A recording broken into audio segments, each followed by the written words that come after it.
आज मैं लेकर आया हूं प्रश्नावली 9.3 अवकल समीकरण। तो हमने कल की वीडियो में प्रश्नावली 9.2 को हल किया था, तो आज हम 9.3 को स्टेप बाय स्टेप हल करेंगे। इस प्रश्नावली को हल करने से पहले आपको कुछ स्टेप फॉलो करने होंगे, जो कि मैं आपको अभी बताने वाला हूं। तो यहाँ पर हमें किसी भी अवकल समीकरण को हल करने के लिए पहली बात तो ये पता होना चाहिए कि उस अवकल समीकरण के अंदर कितने अचर हैं। जैसा कि प्रश्नावली 9.2 में लास्ट के 2 सवालों में बताया था कि किसी भी अवकल समीकरण की जितनी कोटि होती है उसमें अचरों की संख्या भी उतनी ही होती है। तो यहाँ पर किसी भी अवकल समीकरण को उतनी ही बार अवकलित करना है जितने की उसमें अचर दिए गए हैं। जैसे कि समीकरण 1 दिया है हमारा x/a प्लस y/b बराबर 1।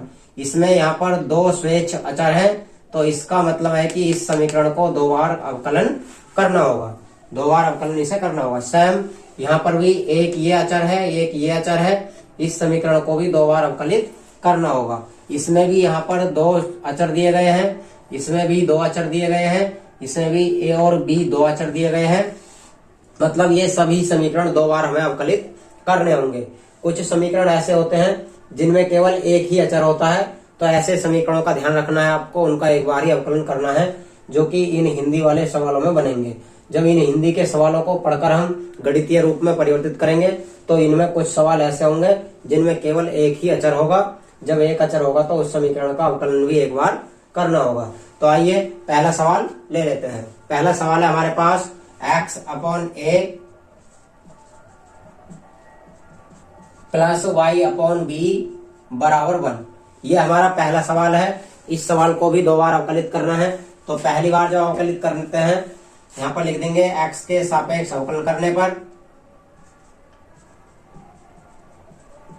x के सापेक्ष अवकलन करने पर अवकलन करते हैं इसका x के सापेक्ष, तो x का हो जाता है 1/a कांस्टेंट है, ऐसे ही रहेगा, प्लस y का हो जाता है y'/b और बराबर 1 का हो जाता है 0। इस प्रकार से हमारा एक बार अवकलन हो जाएगा। पुनः अवकलन करेंगे क्योंकि 2 अचर है तो द्वितीय कोटि का अवकलन है, इसलिए अवकलन 2 बार करना पड़ेगा। पुनः अवकलन करने पर जब पुनः अवकलन करेंगे तो 1/a कांस्टेंट है, 0 हो जाएगा, y डैश का y" हो जाता है और अपॉन b बराबर 1 का भी 0 हो जाता है। यहाँ से बचेगा y" अपॉन b बराबर 0। जब बटा 1 करके 0 की क्रॉस मल्टीप्लाई करेंगे तो y' बराबर b की 0 में मल्टीप्लाई हो जाएगी 0। इस प्रकार से हमारा पहला अवकलन प्राप्त हो जाएगा। दूसरा अवकल समीकरण क्या होगा, आप इसे इस प्रकार से भी लिख सकते हैं d2y/dx2 बराबर 0। ये दोनों ही रूप एक ही रूप कहलाते हैं। आइए नेक्स्ट समीकरण ले लेते हैं। 2 है हमारे पास y² बराबर a और ब्रैकेट के अंदर b² माइनस x²। इसका भी x के सापेक्ष अवकलन करने पर जब अवकलन करते हैं तो y² का हो जाता है 2y' और पहले y² का ही करेंगे केवल, तो y² का 2y और पुनः y का भी यहाँ पर करना पड़ेगा, तो y का हो जाएगा पुनः y' बराबर a, ऐसे ही रहने देंगे और इसका कांस्टेंट का अवकलन करेंगे तो 0 हो जाएगा b का। ये a गुणा में है इसलिए a का 0 नहीं होगा और b यहाँ पर अकेला दिया गया है तो इसका 0 हो जाएगा। फिर माइनस x² का हो जाता है 2x। इस प्रकार से हमारा प्रथम अवकलन हो जाएगा। सेकंड अवकलन करेंगे तो प्रथम अवकलन करने के बाद पहले इसे थोड़ा सा हल कर लेते हैं। y बराबर a की अंदर मल्टीप्लाई करेंगे 0 हो जाता है और a की 2x में मल्टीप्लाई करेंगे तो माइनस का 2ax हो जाता है। यहाँ से यदि a के मान की जरूरत पड़ती है निकालने की तो x को हमें बटे में लाना होगा, तो हमारा a का मान निकल कर आएगा। यहाँ पर 2 से 2 को आप काट सकते हैं तो ये y बराबर हो जाएगा माइनस का ax। इसका पुनः अवकलन करेंगे, इसे समीकरण 1 मान लेते हैं और यहाँ पर लिख देते हैं पुनः अवकलन करने पर। जब पुनः अवकलन करते हैं तो ये सेकंड और फर्स्ट 2 फलनों में मानकर होगा, ये फर्स्ट फलन होगा, ये सेकंड फलन होगा। तो इस प्रकार से फर्स्ट सेम उतरता है, सेकंड का अवकलन करते हैं तो ये y' का स्क्वायर हो जाएगा और प्लस फिर सेकंड को उतारते हैं और फर्स्ट का करते हैं तो ये भी फर्स्ट का y का y' हो जाएगा बराबर माइनस ए और एक्स का हो जाता है 1। इस प्रकार से हमारा ये ए का मान निकल जाएगा। ये ए का मान हम यहाँ पर रख देंगे समीकरण 1 में, लिख देंगे माइनस ए का मान समीकरण 1 में रखने पर, 1 में रखने पर हम माइनस सहित पूरे माइनस ए का मान ही रखते हैं। जब माइनस ए का मान रखोगे तो यहाँ से माइनस ए के स्थान पर ये मान रख जाएगा। तो ये हो जाएगा हमारा वाई डैश बराबर माइनस ए के स्थान पर ये रखा जाएगा पूरा वाई और वाई डैश का स्क्वायर प्लस ये भी वाई डैश का स्क्वायर हो जाएगा, क्योंकि ये भी दो जगह गुणा में लिखा हुआ है। ये मैंने ए के स्थान पर ए का मान रख दिया है यहाँ पर, और ये एक्स अभी बाहर बचा हुआ है।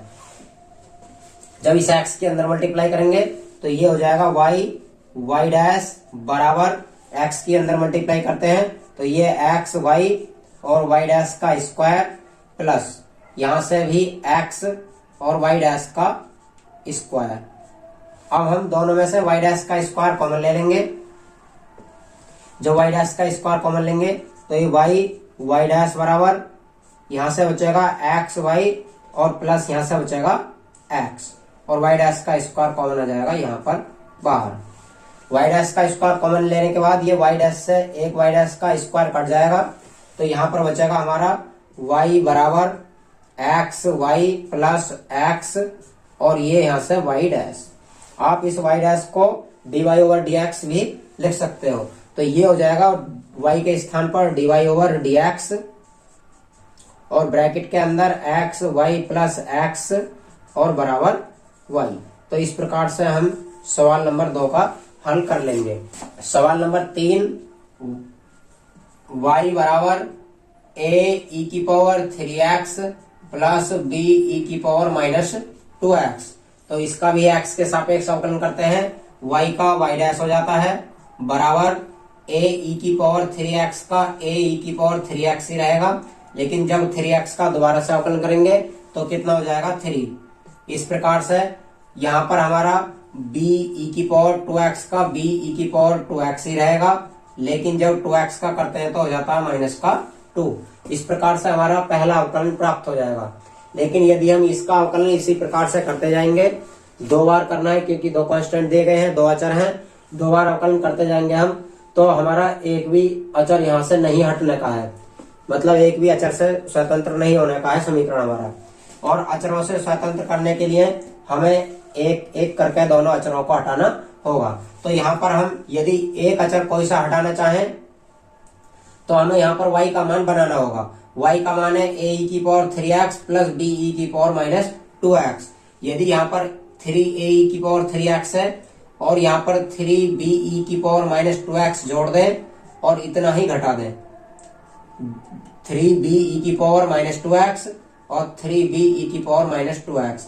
मैंने क्या किया, 3b e की पावर 2x जोड़ा है और 2x घटाया है। अब समीकरण कैसा हो जाएगा हमारा, इन दोनों में से ये और ये, इन दोनों में से 3 कॉमन ले लेंगे। यहां से बचेगा a e की पावर 3x और यहां से बचेगा प्लस b e की पावर माइनस 2x, और ये माइनस का 2 और ये माइनस का 3, ये दोनों जुड़ जाएंगे, ये हो जाएगा माइनस का 5 b e की पावर माइनस 2x। इस प्रकार से ये हमारा y का मान बन जाएगा जो कि समीकरण 1 में दिया गया है। मतलब ये हो जाएगा y बराबर 3 और ये हो जाएगा y माइनस 5 b e की पावर माइनस 2x। इस 3y को इधर ले लेंगे तो ये y डैश माइनस 3y बराबर माइनस का 5 b e की पावर माइनस 2x हो जाएगा। ये समीकरण 2 मान लेंगे हम, इसका पुनः अवकलन करेंगे और पुनः अवकलन करने के बाद हमें क्या करना होगा, इस b को भी यहाँ से हटाना होगा, मतलब b से भी इस समीकरण को स्वतंत्र करना होगा, तभी हमारा अवकल समीकरण माना जाएगा। अन्यथा इस अवकल समीकरण का हमारा विशिष्ट हल नहीं माना जाएगा जब तक कि आप कांस्टेंटों को हटाते नहीं हैं। तो यहाँ पर पुनः अवकलन करने पर y का y डबल डैश हो जाता है, 3 कांस्टेंट है ये सेम रहेगा, और y का भी y डैश हो जाता है। बराबर लगाते हैं, यहाँ से माइनस का 5 कांस्टेंट है ये ऐसे ही रहेगा, और b e की पावर 2x का b e की पावर माइनस 2x ही रहेगा, लेकिन 2x का जब दोबारा से करेंगे तो माइनस का 2 हो जाएगा। इस प्रकार से हम ये माइनस 5 b e की पावर माइनस 2x का मान समीकरण 1 में रख देंगे, या ऐसे मानो कि समीकरण 1 से यहाँ पर 2 से, समीकरण 2 से ये वाला मान यहाँ पर रख देंगे। तो मैं लिख देता हूं समीकरण 2 से क्या करना हमें, -5b e⁻² का ये जो वैल्यू है वो वैल्यू यहाँ पर हमें इतने स्थान पर पुट करनी होगी। तो ये कुछ इस प्रकार से हो जाएगा, y double dash -3y dash बराबर, इसके स्थान पर क्या रखना है, y डैश -3y, ये आ जाएगा -5b e⁻² के स्थान पर, और ये मल्टीप्लाई वाला -2 ऐसे ही रखा रहेगा।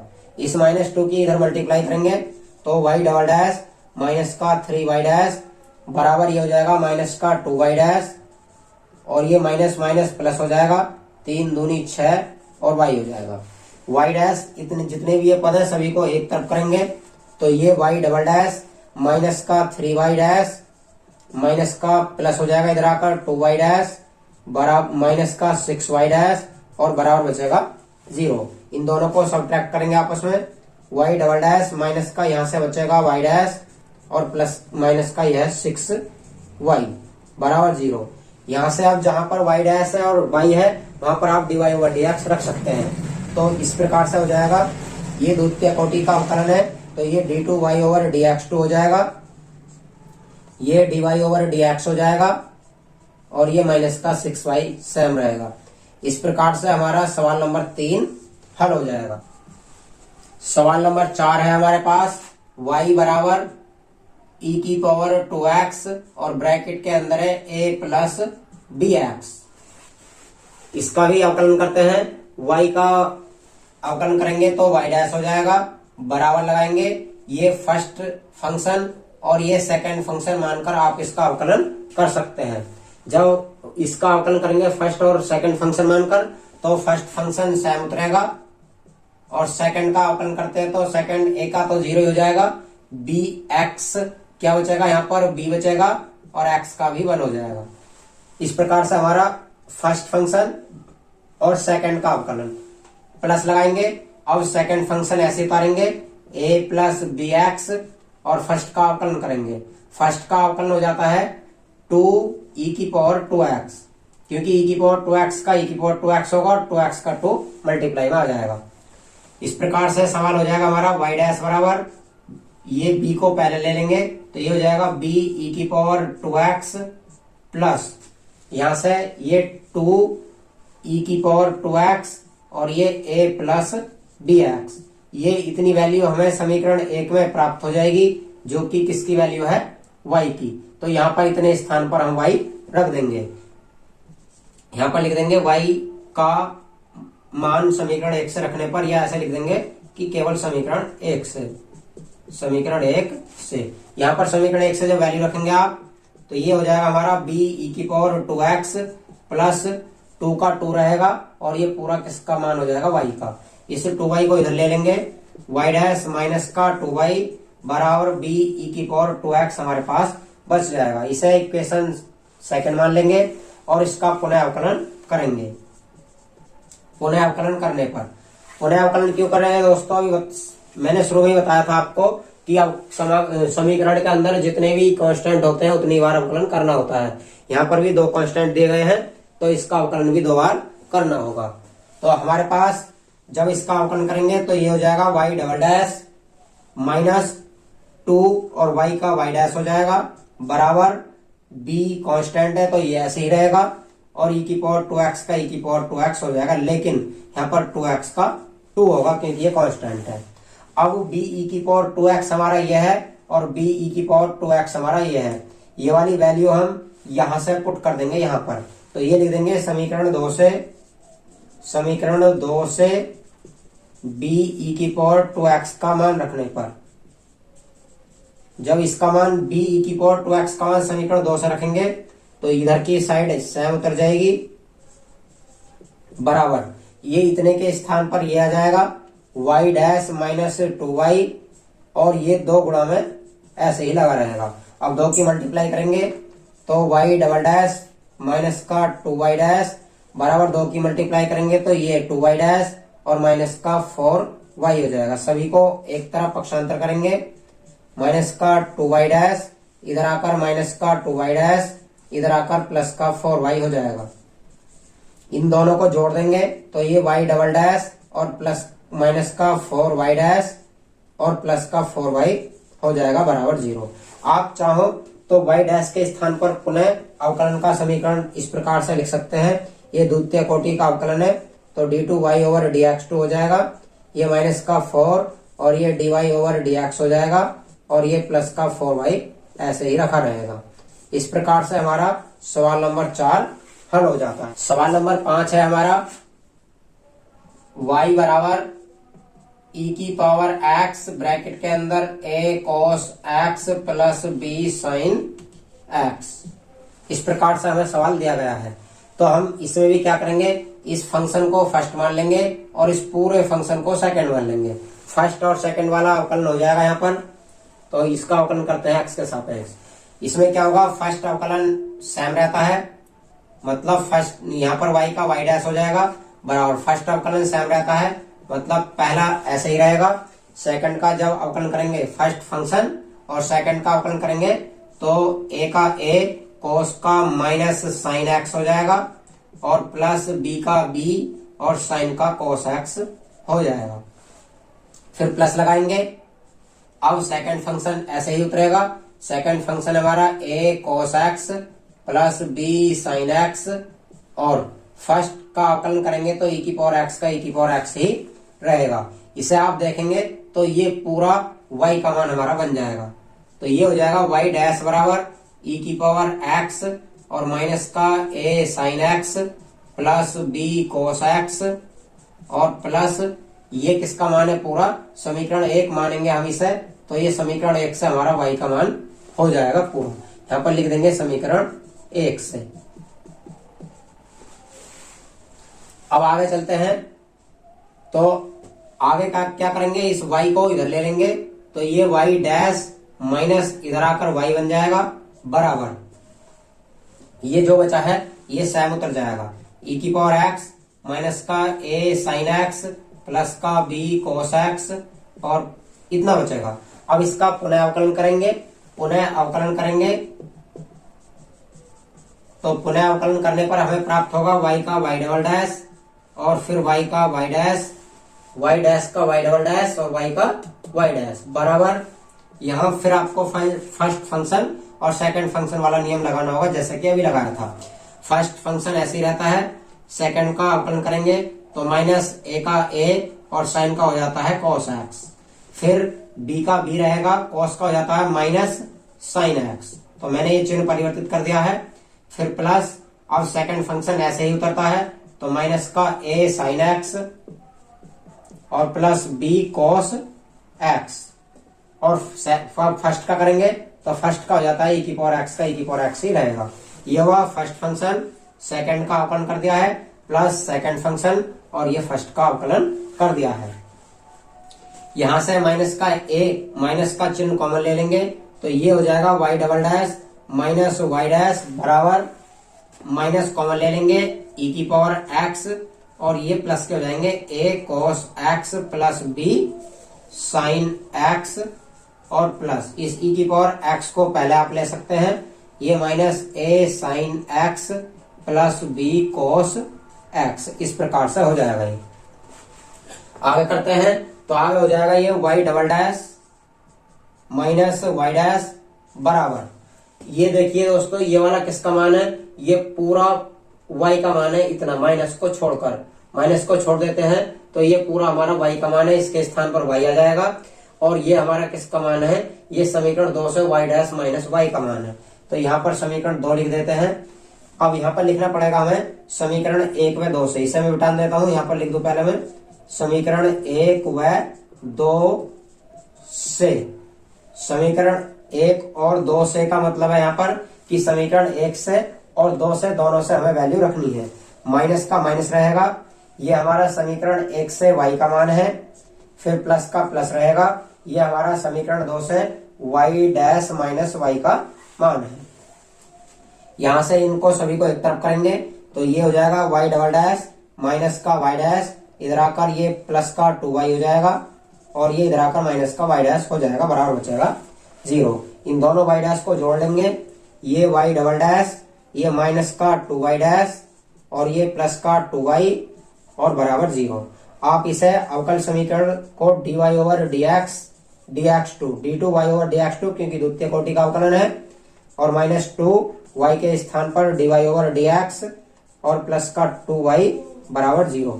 इस प्रकार से आप इस समीकरण को लिख देंगे लास्ट में आकर। तो ये हमारा सवाल नंबर 5 हल हो जाएगा। सवाल नंबर 6 करते हैं। सवाल नंबर 6 है हमारे पास, y अक्ष को मूल बिंदु पर स्पर्श करने वाले वृत्तों के कुल का अवकल समीकरण ज्ञात कीजिए। तो दोस्तों जितने भी ये सवाल दिए गए हैं ये आपने कक्षा 11 में गणित में पढ़े होंगे। ये सभी सवाल कक्षा 11 से लिए गए हैं। सवाल कक्षा 11 के हैं लेकिन हल कक्षा 12 के अनुसार होगा, क्योंकि सवाल जो होंगे वो कक्षा 11 में आपने अवकल समीकरण उसमें पढ़ा होगा, परवलय, अतिपरवलय, दीर्घवृत्त और वृत्त। ये सभी आपने चारों आकृतियां पढ़ी होंगी। मैं आपकी याददाश्त के लिए आपको कुछ याद दिला देता हूं। जैसे कि आपने कक्षा 11 में पढ़ा होगा वृत्त, आगे पढ़ा होगा परवलय। परवलय कुछ इस टाइप के होते हैं, ये 4 टाइप में होते हैं। एक इस टाइप में होगा, एक इस टाइप में होगा, एक इस टाइप में होगा और एक इस टाइप में होगा। तो आपने परवलय पढ़े होंगे, मैं एक ही परवलय छोड़ देता हूं। ये परवलय होता है। और आगे पढ़ा होगा आपने अति परवलय। तो अति परवलय कुछ इस टाइप का होता है, इस तरीके से ये अति परवलय होगा। और लास्ट में एक पढ़ा होगा आपने दीर्घवृत्त, जो कि दीर्घवृत्त इस टाइप का होता है। तो ये आपने 4 आकृतियां कक्षा 11 में पढ़ी होंगी, 1, 2, 3 और 4। ये सभी आकृतियां कक्षा 11 के अनुसार क्या कहलाती हैं? शंकु परिच्छेद। अगर आपने कक्षा 11 में शंकु परिच्छेद पाठ नहीं पढ़ा है तो आप इन सभी की डिटेल वहां से पढ़ सकते हैं। जितने की जरूरत होगी मैं यहाँ पर आपको वो बताते चलूंगा, लेकिन जितने की जरूरत नहीं होगी और आपको और ज्यादा इसके बारे में पढ़ना है तो आप कक्षा 11 का शंकु परिच्छेद पाठ पढ़िएगा, उसमें आपको इसकी सारी जानकारी मिल जाएगी। तो हम पहला सवाल करते हैं। इस टाइप का पहला सवाल होगा सवाल नंबर 6। सवाल नंबर 6, y अक्ष को मूल बिंदु पर स्पर्श करने वाले। तो पहली बात तो हम क्या बना लेते हैं? इसका डायग्राम। इसका डायग्राम हम बनाने के लिए पहले हमें दोनों अक्ष बनानी होंगी, y और x। हमने दोनों अक्ष बना लिए यहाँ पर। दोनों अक्ष बनाने के बाद हम अब आगे के नियम फॉलो करते हैं। यहाँ पर दिया है कि y अक्ष को मूल बिंदु पर स्पर्श करने वाले वृत्तों के कुल का अवकल समीकरण ज्ञात कीजिए। तो y अक्ष को मूल बिंदु पर स्पर्श करते हैं, केवल इतना कहा गया है। और यदि इस y अक्ष को पूरे को कोई भी वृत्त मूल बिंदु पर स्पर्श करता है तो वो अवश्य ही यहाँ से जा गया होगा ऐसे। मतलब जो समीकरण होगा वो इस वृत्त का समीकरण होगा। इसने y अक्ष को और यहाँ पर मूल बिंदु पर स्पर्श कर दिया है। अब ये वृत्त कोई जरूरी नहीं है कि इतना ही बड़ा हो। इस वृत्त का आकार आप चाहो तो कितना ही बड़ा बना सकते हो। मान लेते हैं कि इसकी त्रिज्या क्या है, यहाँ से यहाँ तक a है और केंद्र भी इसका क्या माना जाएगा इस समय? a,0। ये केंद्र आपने ज्ञात करना कक्षा 11 में ही सीखा होगा। यदि नहीं सीखा है तो आपको वहां पर जाकर केंद्र ज्ञात करना सीखना होगा। या फिर आप ये मान सकते हो कि ये x अक्ष पर a दूरी है तो ये वृत्त की त्रिज्या मानी जाएगी और केंद्र से लेकर परिधि तक की दूरी वृत्त की त्रिज्या होगी। तो केंद्र हो जाएगा a,0, क्योंकि ये होते हैं x, y। x अक्ष पर y ये बिंदु होते हैं। अब x अक्ष पर x का मान क्या है? a है और y अक्ष होता नहीं है x पर, मतलब x अक्ष पर y का मान 0 होता है। इस प्रकार से आप इसका केंद्र ज्ञात कर सकते हैं। तो हम इस रूप का समीकरण लिखते हैं। अब इस वृत्त का समीकरण क्या होगा? x²। पहली बात आपको मैं मूल बिंदु से होकर जाने वाले वृत्त का समीकरण बता देता हूं। यह होता है x² + y² बराबर a², जहां की ये मूल बिंदु से होकर जाने वाले वृत्त का समीकरण है। लेकिन ये वृत्त मूल बिंदु से होकर जाता नहीं। ये जो समीकरण मैंने लिखी है ये तब लिखी जाती है जब वृत्त का केंद्र मूल बिंदु पर होता है। लेकिन इसका केंद्र मूल बिंदु पर नहीं है। वो कितनी दूरी पर है? a दूरी पर है मूल बिंदु से। तो यहाँ पर जो इसका समीकरण होगा इस वृत्त का, वो होगा x - a का होल स्क्वायर प्लस y²। वैसे y - 0 का होल स्क्वायर होना चाहिए, लेकिन 0 रखने से कोई अंतर नहीं पड़ता है और बराबर त्रिज्या भी रहेगी a²। यहाँ से इसका होल स्क्वायर खोलेंगे तो यहाँ से होल स्क्वायर खोलने के बाद एक्स स्क्वायर प्लस का ए स्क्वायर माइनस का 2ax, ये a माइनस बी का होल स्क्वायर खुला है, square plus B square minus 2ab वाला प्लस वाई स्क्वायर और बराबर हो जाएगा ए स्क्वायर। ए स्क्वायर से ए स्क्वायर कैंसिल हो जाएगा, हमारे पास बचेगा X square plus Y square और इसे 2ax को इधर ले जाएंगे। इसे मान लेंगे हम समीकरण 1। अब इसका करेंगे अवकलन। अब हमें क्या दिखाई दे रहा है, जो कि मैंने शुरू में ही बता दिया था। क्या बताया था शुरू में हमने? ये बताया था कि किसी भी समीकरण में जितनी कांस्टेंट होते हैं उतनी ही बार उसका अवकलन करते हैं। तो यहाँ पर हमें एक कांस्टेंट दिया गया है तो एक ही बार अवकलन करना है केवल। अब यहाँ पर 2 बार अवकलन नहीं करना है, अन्यथा आपका सवाल गलत हो जाएगा। तो हम केवल एक बार अवकलन करेंगे। वाई एक्स स्क्वायर का 2x, वाई स्क्वायर का 2y और पुनः y का करेंगे तो y डैश बराबर 2ax का हो जाता है 2a और x का हो जाएगा 1। अब आप क्या करेंगे, ये 2a का मान, पूरे 2a का मान यहाँ पर 2a के स्थान पर रख देंगे। तो ये लिखेंगे समीकरण 1 से, समीकरण 1 से। जब समीकरण 1 से 2a का मान समीकरण 1 में रखोगे, या तो ऐसे लिख सकते हो समीकरण 1 में 2a का मान रखने पर आप ऐसे भी लिख सकते हो इसे। तो ये एक्स स्क्वायर, ये वाई स्क्वायर बराबर 2a के स्थान पर रखना है हमें, ये पूरा 2x plus 2y Y dash, ये हमारा आ जाएगा 2a के स्थान पर, और ये x जो बाहर है ये गुणा में यहीं पर लगा रहेगा। अब आप इसकी मल्टीप्लाई करेंगे अंदर, तो ये हो जाता है X square plus Y square बराबर, ये हो जाएगा 2x स्क्वायर और ये हो जाएगा 2xy डी और y डैश। इन दोनों को भी इधर लेकर आएंगे। जब इन दोनों पदों को इधर लेकर आएंगे आप, तो ये हो जाएगा कुछ इस प्रकार से। मैं इस पद को पहले उतार देता हूं, 2y Y dash plus 2x square, इधर आकर माइनस का एक्स स्क्वायर, इधर आकर माइनस का वाई स्क्वायर बराबर 0। एक्स स्क्वायर में से एक्स स्क्वायर को घटा देंगे और जहां पर वाई डैश है वहां पर dy ओवर dx रख देंगे। 2y और y का रख देंगे dy ओवर dx प्लस यहां से 2x स्क्वायर में से एक्स स्क्वायर घटाएंगे तो एक्स स्क्वायर बचेगा और यहां से वाई स्क्वायर बचेगा। इस प्रकार से हमारा सवाल नंबर 6 का अवकल समीकरण प्राप्त हो जाएगा। सवाल नंबर 7, ऐसे परवलयों के कुल का अवकल समीकरण निर्मित कीजिए जिनका शीर्ष मूल बिंदु पर है और जिनका अक्ष धनात्मक y अक्ष की दिशा में है। तो अब की बार यहाँ पर परवलय दिया गया है, ना कि वृत्त। यहाँ पर परवलय के लिए भी हम अक्ष बना लेते हैं। ये अक्ष बना लिया हमने y अक्ष और ये हो जाएगी x अक्ष। अब यहाँ पर कहा गया है कुल का अवकल समीकरण ज्ञात कीजिए जिनका शीर्ष मूल बिंदु पर है। मतलब शीर्ष तो प्रत्येक परवलय का यहाँ पर मूल बिंदु पर होगा, लेकिन अक्ष धनात्मक y अक्ष है और धनात्मक y अक्ष कौन सा होता है? ऊपर वाला। नीचे वाला होता है ऋणात्मक y अक्ष, और ये लेफ्ट हैंड होता है ऋणात्मक x अक्ष और राइट हैंड होता है धनात्मक x अक्ष। तो उन्होंने बोला है कि धनात्मक y अक्ष की दिशा में है। इस प्रकार से ये हमारा डायग्राम इसका बन जाएगा। देखो शीर्ष मूल बिंदु पर आ जाएगा और इसका जो अक्ष होगा वो धनात्मक y अक्ष होगा। तो इस रूप का समीकरण आपने फर्स्ट ईयर में पढ़ा होगा। इसके 4 समीकरण होती हैं। पहला x अक्ष की धनात्मक दिशा, दूसरा y अक्ष की धनात्मक दिशा, तीसरा x अक्ष की ऋणात्मक दिशा और चौथा होता है y अक्ष की ऋणात्मक दिशा। तो ये y अक्ष की धनात्मक दिशा का समीकरण लिखा जाएगा। यहाँ पर क्या होता है, x स्क्वायर बराबर 4ay। इस रूप का हमारा समीकरण होता है धनात्मक y अक्ष का। यहाँ पर मैं छोटा x बना लेता हूँ।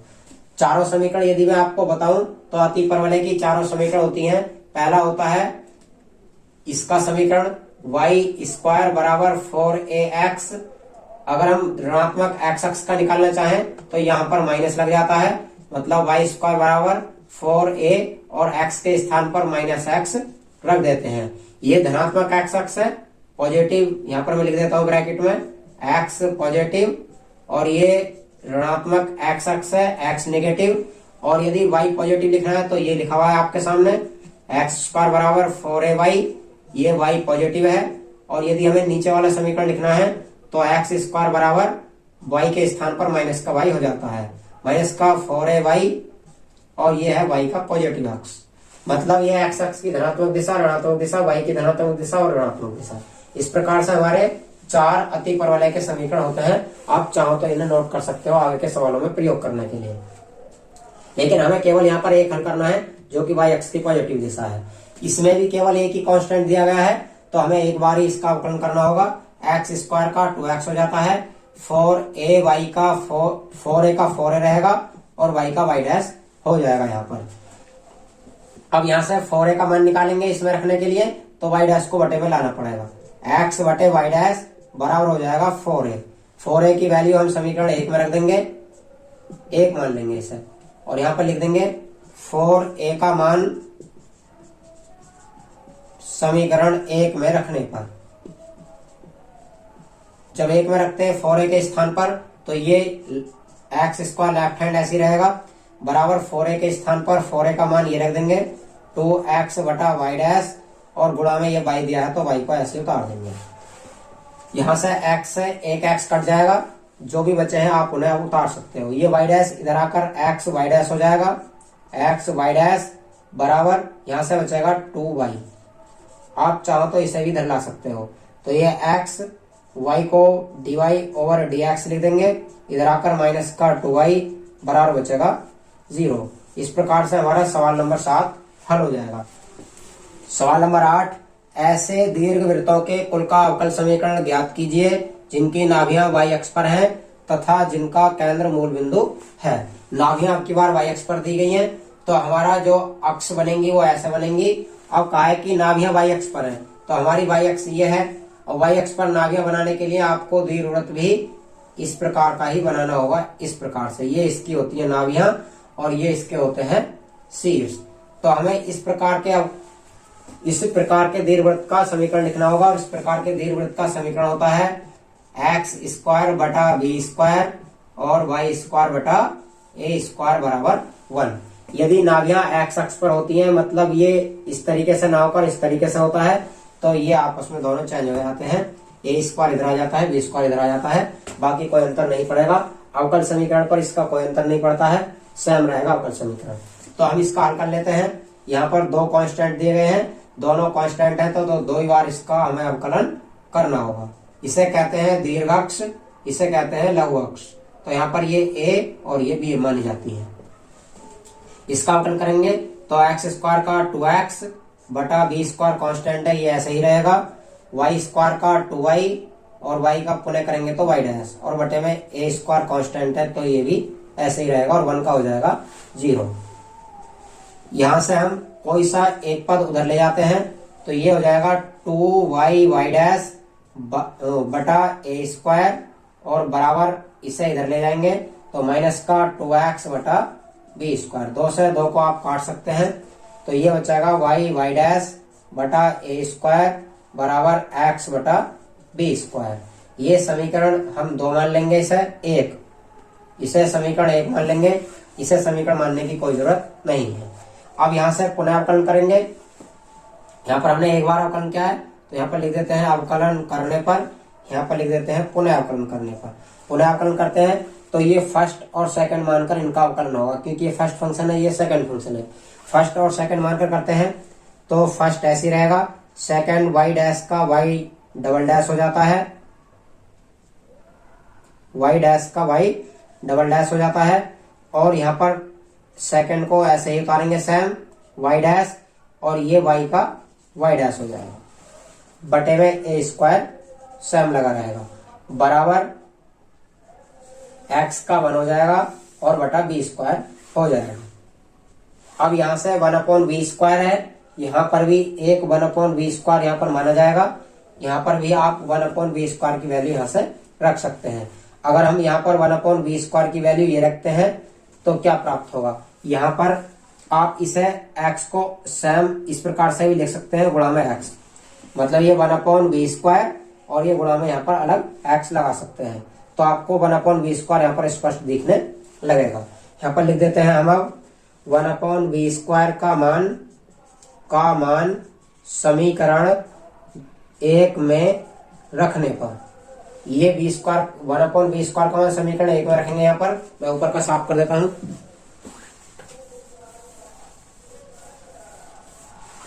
हमारे पास है ये समीकरण। जब इसमें इसका मान रखेंगे हम तो ये है y डैश बटा a² बराबर इस 1/b² के स्थान पर ये रखा जाना है y double dash plus y dash का हो जाएगा ये होल स्क्वायर, ये वाला क्योंकि y डैश दो जगह है तो ये y डैश का होल स्क्वायर हो जाएगा बटे a²। ये हमने किसके स्थान पर रख दिया है 1/b² के मान स्थान पर ये वाला यहाँ रख दिया है और ये x गुणा में यहीं पर लगा रहेगा। a² से a² कट जाएगा, बाकी जो बचा आपका अवकल समीकरण ही बचेगा। तो ये y डैश बराबर y डबल डैश और प्लस का y डैश का स्क्वायर और ये x की जब इन दोनों में मल्टीप्लाई करेंगे तो ये xy हो जाएगा और इसके साथ भी यहाँ पर x गुणा में लग जाएगा। ये हो जाएगा xy डैश का स्क्वायर जब इसकी मल्टीप्लाई दोनों के अंदर कर देंगे। अब इनका आप चाहो तो सभी को एक तरफ उतार सकते हैं और जहां पर y डबल डैश है वहां पर d2y लिख सकते हैं, जहां पर y डैश है वहां पर dy लिख सकते हैं। एक तरफ उतारेंगे तो इनको भी इधर ही ले चलते हैं। तो ये उतारेंगे पहले, ये x y और y डबल डैश के स्थान पर मैं लिख देता हूँ d2y ओवर dx2 और प्लस ये x और इसके स्थान पर भी लिख देता हूं मैं dy ओवर dx का स्क्वायर और ये माइनस इधर आकर y और y डैश के स्थान पर dy ओवर dx बराबर हमारा हो जाएगा 0। इस प्रकार से हमारा सवाल नंबर 8 हल हो जाएगा। सवाल नंबर 9 है हमारे पास, ऐसे अति परवलों के कुल का अवकल समीकरण ज्ञात कीजिए जिनकी नाभियां x अक्ष पर है तथा जिनका केंद्र मूल बिंदु है। तो अति परवलय का समीकरण होता है x² बटा a² माइनस y² बटा b² बराबर 1। ये होगा अति परवलय का समीकरण। इसे हल करने के लिए वही स्टेप फॉलो करने होंगे जो कि अभी किए थे, सेम टू सेम पूरा सवाल वही होगा। तो कर लेते हैं इसका अवकलन। अवकलन करने पर अवकलन करोगे तो x² का 2x अपॉन a² कांस्टेंट है सेम रहेगा माइनस y² का 2y और पुनः y का करोगे तो y डैश और बटे में b² सेम रहेगा, a का हो जाएगा 0। जब इसे उधर ले जाते हैं तो ये 2x अपॉन a² बराबर हो जाता है 2y y dash upon b²। 2 से 2 को काट देंगे तो x बटा a² बराबर y डैश बटा b²। इसे समीकरण 1 मान लेंगे और इसका पुनः अवकलन कर देंगे। आप इस x अपॉन a² को 1/a² x भी लिख सकते हैं। x को मैंने मल्टीप्लाई में अलग रख दिया है, ये इसलिए रख दिया है ताकि हमें आगे जाकर सुविधा हो। मैं बताऊंगा क्यों रखा है। इसका अवकलन करते हैं एक बार और, पुनः अवकलन मतलब पुनः अवकलन करते हैं तो पुनः अवकलन करने पर a² कांस्टेंट है ऐसी रहेगा, x का 1 हो जाता है तो ये इतना ही हो जाएगा पूरा अवकलन। यहाँ पर फर्स्ट सेकंड से होगा, फर्स्ट फंक्शन ऐसी रहेगा, सेकंड y डैश का y डबल डैश हो जाता है प्लस अब सेकंड उतारते हैं y डैश और फर्स्ट का भी हो जाता है y डैश अपॉन b²। यहाँ से 1/a² की वैल्यू हमारी ये निकल कर आती है और इस वैल्यू को हम यहाँ पर 1/a² के स्थान पर रख देंगे। तो हम लिख देंगे 1/a² का मान समीकरण 1 में रखने पर, जब 1 में ये वाला मान रखेंगे यहाँ पर तो ये हो जाएगा y double dash plus y dash का स्क्वायर और बटा b² बराबर नहीं, अभी ये x ये वाला हमने 1/a² की वैल्यू रखी है, ये x और यहाँ पर मल्टीप्लाई में रह जाएगा और बराबर हो जाएगा y डैश बटा b²। ये b² से b² कैंसिल हो जाएगा, इस x की अंदर मल्टीप्लाई करेंगे तो ये हो जाता है x y और y डबल डैश, ये हो जाता है x और y डैश का स्क्वायर, ये बराबर बचता है y डैश और y डैश के स्थान पर आप d2y ओवर dx2 रख सकते हैं। यहाँ पर x y और y डबल डैश के स्थान पर d2y over dx2 plus x का x और y डैश के स्थान पर dy ओवर dx इसका होल स्क्वायर और इन्हें इधर लाकर माइनस में कर देंगे ऐसे माइनस y और dy over dx y dash के स्थान पर आ जाएगा, बराबर बचेगा 0। इस प्रकार से हमारा सवाल नंबर 9 हल हो जाएगा। सवाल नंबर 10 हल करते हैं। सवाल नंबर 10 है हमारे पास, ऐसे वृत्तों के कुल का अविकल समीकरण ज्ञात कीजिए जिनका केंद्र y अक्ष पर है और जिनकी त्रिज्या 3 इकाई है। तो अब की बार केंद्र y अक्ष पर दिया है, तो इस प्रकार के सवाल का चित्र किस प्रकार से बनेगा, मैं चित्र बनाकर दिखा देता हूं आपको। ये हमारे x और y दोनों अक्ष हो जाएंगे। अब कहा गया है कि केंद्र y अक्ष पर है और त्रिज्या 3 इकाई। अब की बात मतलब वृत्त का आकार घटेगा बढ़ेगा नहीं, वृत्त जो होगा वो एक आकार का होगा, वो भी 3 इकाई की त्रिज्या के साथ। अब केंद्र y अक्ष पर है, इसकी कोई लिमिट नहीं है कि वो है कहां पर। तो आप इस वृत्त को आप यहां पर भी बना सकते हैं और इसे ऊपर बढ़ाकर कहीं ऊपर भी बना सकते हैं, इसे नीचे भी बना सकते हैं ऋणात्मक y अक्ष पर। इसमें ऐसा भी कहीं नहीं कहा है कि धनात्मक y अक्ष पर है या ऋणात्मक पर है, तो आप कहीं पर भी इसका केंद्र बना सकते हैं। और आप चाहें तो यहाँ पर भी इसका केंद्र इस प्रकार से बना सकते हैं। तो हम एक चित्र बना देते हैं कहीं पर भी और हम बना देते हैं इसका यहाँ पर। इस प्रकार का हमारा ये हो जाएगा। इसकी त्रिज्या कितनी इकाई है, केवल 3 इकाई। और यहाँ से यहाँ तक की दूरी को मान लेते हैं a, या मान लेते हैं y अक्ष पर है तो b, क्योंकि a x अक्ष पर मानते हैं। तो हमारा इसका समीकरण क्या हो जाएगा, ये यहाँ से यहाँ तक की दूरी जो होगा इसका केंद्र होगा 0, b। केंद्र 0, b होगा तो x माइनस 0 का स्क्वायर और y माइनस b का स्क्वायर और बराबर त्रिज्या होता है a स्क्वायर। यहाँ पर त्रिज्या हमारी 3 है तो 3 ही रहेगा। आपने ये समीकरण अच्छे प्रकार से कक्षा 11 में पढ़े होंगे, इसलिए आपके समझ आ गया होगा कि इसका केंद्र इतना है तो समीकरण भी इतना होगा। अब इसमें हमारे पास केवल एक ही कांस्टेंट है, तो इसका एक बार ही अवकलन करना है। 2 कांस्टेंट होते तो 2 बार अवकलन करते हैं। एक्स स्क्वायर, अब इसका अवकलन यहीं कर देते हैं, इसका और स्क्वायर नहीं खोलते हैं। जब इसका यहीं पर अवकलन करेंगे, अवकलन करने पर तो एक्स स्क्वायर का 2x और ये माना जाएगा हमारा, मान लेते हैं ये t है तो t स्क्वायर का 2t होता है, मतलब 2y माइनस b हो जाएगा। और पुनः इसका अवकलन करेंगे तो y डैश हो जाएगा y का और b का हो जाएगा 0, 9 3 या 9, ये इसका भी हो जाएगा 0, क्योंकि ये भी एक कांस्टेंट है। यहां से हो जाएगा 2x प्लस ये हो जाएगा हमारा, इस y डैश की और मल्टीप्लाई बाहर करेंगे तो हो जाएगा 2y डैश और ब्रैकेट के अंदर y माइनस b सेम रहेगा।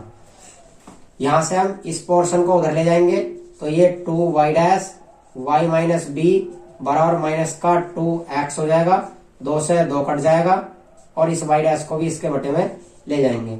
y माइनस b बराबर माइनस x बटे y डैश। ये मान हमारा यहाँ से y माइनस b का निकल जाएगा। ये मान y माइनस b का समीकरण 1 में रख देंगे y माइनस b के स्थान पर, तो समीकरण हमारा कुछ इस प्रकार से हो जाएगा। देखिए y माइनस b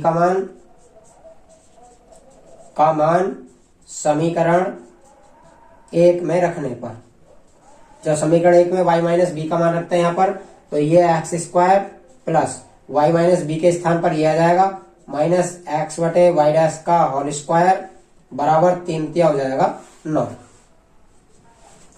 यहां से होल स्क्वायर खोलोगे इसका तो एक्स स्क्वायर प्लस ये भी एक्स स्क्वायर बटे वाई डैश का स्क्वायर हो जाएगा और बराबर 9। चाहो तो आप इसको उधर ले आ सकते हो, इस एक्स स्क्वायर को आप 9 को इधर ले आओ, 9 को इधर लाएंगे तो एक्स स्क्वायर माइनस 9 और प्लस एक्स स्क्वायर बटा वाई डैश का स्क्वायर बराबर बचेगा 0। अब इसका लैसे लेकर इसकी गुणा इधर कर देंगे और इसकी गुणा इधर करेंगे तो ये हो जाएगा 0। तो ये कुछ इस प्रकार से हो जाएगा एक्स स्क्वायर माइनस 9, जब इसकी इसमें क्रॉस मल्टीप्लाई करेंगे तो ये वाई डैश इसके साथ आ जाएगा और प्लस यहां से बचेगा एक्स स्क्वायर और बटे में इनका लैसे यही रहेगा, वाई डैश का स्क्वायर बराबर रहेगा 0।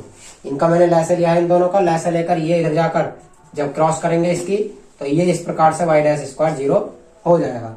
यहाँ पर एक्स स्क्वायर माइनस 9, ये वाई डैश का स्क्वायर और ये प्लस एक्स स्क्वायर बराबर 0।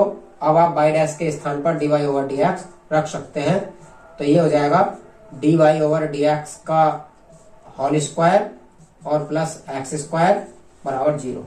इस प्रकार से हमारा सवाल नंबर 10 हल हो जाएगा। आज की वीडियो का नेक्स्ट और लास्ट सवाल, y बराबर c1 e की power x plus c2 e की पावर माइनस x। यहाँ पर 2 कांस्टेंट दिए गए हैं तो 2 बार यहाँ पर हमें अवकलन करना होगा। अवकलन करने पर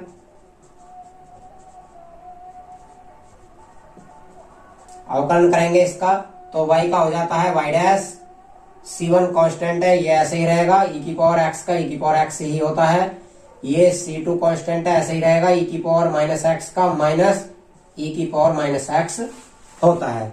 अब यहाँ पर भी आप इसे शॉर्ट करने के लिए ऊपर से मान रखने अभी से शुरू कर दीजिएगा, अन्यथा सवाल बड़ा हो जाएगा। पुनः इसका अवकलन करेंगे तो y डैश का y डबल डैश हो जाएगा। मैं यहाँ पर लिख देता हूँ पुनः अवकलन y डैश का y double dash, c1 constant है ये ऐसे ही रहेगा, e की पावर x का e की पावर x होता है। फिर c2 कांस्टेंट है ऐसे ही रहेगा, e की पावर माइनस x का माइनस e की पावर x होता है, इसलिए ये प्लस हो जाएगा। तो ये y डबल डैश और ये किसकी वैल्यू हो जाएगी हमारी y की, ये पूरी y की वैल्यू हो जाएगी, तो यहाँ पर y आ जाएगा। ये y को इधर ले आएंगे और y डबल डैश के स्थान पर d2y ओवर dx2 लिख देंगे और इधर आकर माइनस का y हो जाएगा, बराबर बचेगा 0। इस प्रकार से हमारा ये हल प्राप्त होता है और ये हल हमारा यहाँ पर दिया गया है। इसका मतलब ऑप्शन नंबर 2 सही होगा। दोस्तों आज के सभी सवाल मतलब प्रश्नावली 9.3 के सभी सवाल हमने कवर कर लिए हैं। यदि आपको ये सभी सवाल समझ आए हैं तो वीडियो को लाइक करें, शेयर करें, चैनल को सब्सक्राइब करें और अगले वीडियो की नोटिफिकेशन प्राप्त करने के लिए बेल आइकन को प्रेस करना न भूलें। Thank you.